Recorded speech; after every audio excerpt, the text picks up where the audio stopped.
What in the blue hell is connection in BJJ, and how does it apply for older grapplers? Connection relies on an attribute that we all, without exception, no matter your age, your size, your gender, your belt rank, your experience, your cardio, regardless of all those things, connection relies on one attribute that we all, without exception, have, and that attribute is body weight. So, what is connection? Connection, as defined by Rickson Gracie, the man, the myth, the legend, the geezer that pioneered connection in jiu-jitsu and the use of body weight. He defines connection as imposing your weight on your opponent's movement. Now, that doesn't just mean how fast your opponent or your training partner is skipping in and out of your open guard. That could mean the movement mechanics of their submission attempt, or the movement mechanics of their escape attempt, or even the expansion of their chest and their diaphragm as they try to take a breath. Using connection, using your body weight, you can limit or outright negate all of these things. Your connection will help you to stay more in base, to makes it harder for you to get swept. Your connection will enable you to tire out your opponent because they're having to carry your body weight as they move around underneath you, or even from a standing position. Connection is incredibly powerful from any standing position. Now, in jiu-jitsu, there's often a reluctance amongst heavier practitioners to use their body weight. It's seen as, cheating or somewhat underhand to use your weight to squash smaller or even people of the same size. To use your weight is viewed as maybe a lazy man's way of practicing jiu-jitsu, and not the technical, doesn't speak to the technical proficiency that we all aspire to. Now, of course, everything must have its context. I'm not going to use my full body weight to flatten out the 115-pound female white belt that I might be rolling with on that day.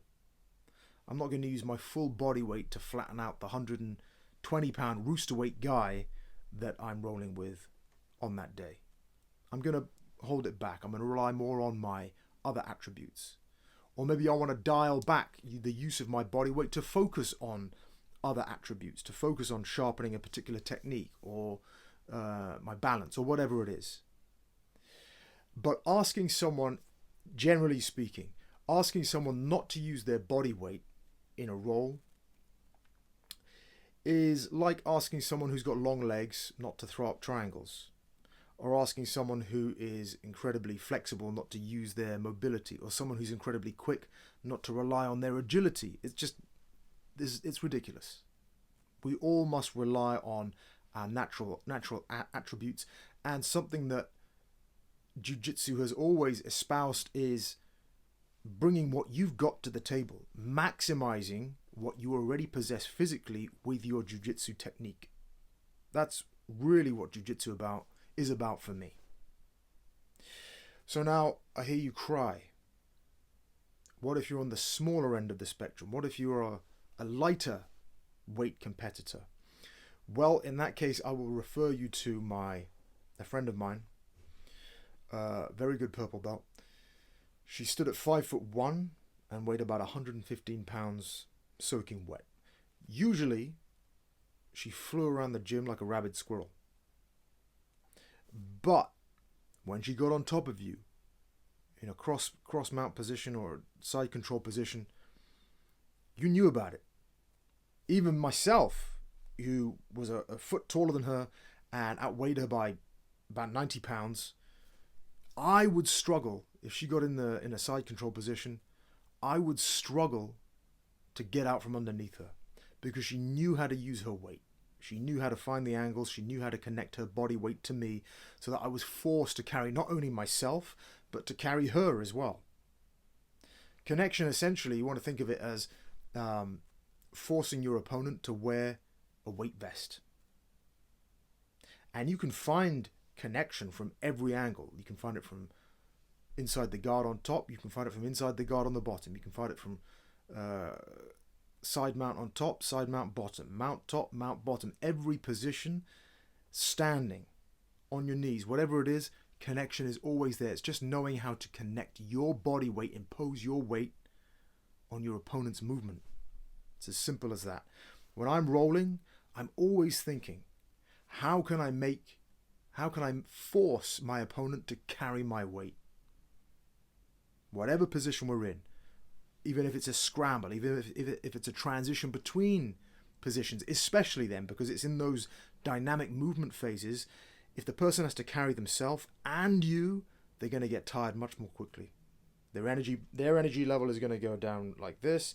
Yours will stay here, or as you see them start to fade, the psychology edge will kick in and your energy will start to rise. It's a beautiful thing when you see them huffing and puffing and straining and groaning beneath you, and you're in that side mount or mount position. You've got the dominant position, and you know that every move they make, every attempt at an escape, every inch they're struggling for is draining their life force. It's a powerful thing. So now you can hopefully you can start to see how connection applies to the older grappler. You know, when you're facing a 20-something who's faster, stronger, more athletic, more agile, more aggressive than you, connection, body weight is an incredible way to negate all of those advantages he or she might possess. And also, when you can slow things down, when you can slow down those mad scrambles, you can slow down the roll. Again, for an older practitioner, this becomes more important because it helps prevent injuries. It's during those mad scrambles, it's when things get a little bit out of hand. Oftentimes, that's where the injuries occur. So again, connection, imposing your weight on your opponent's movement.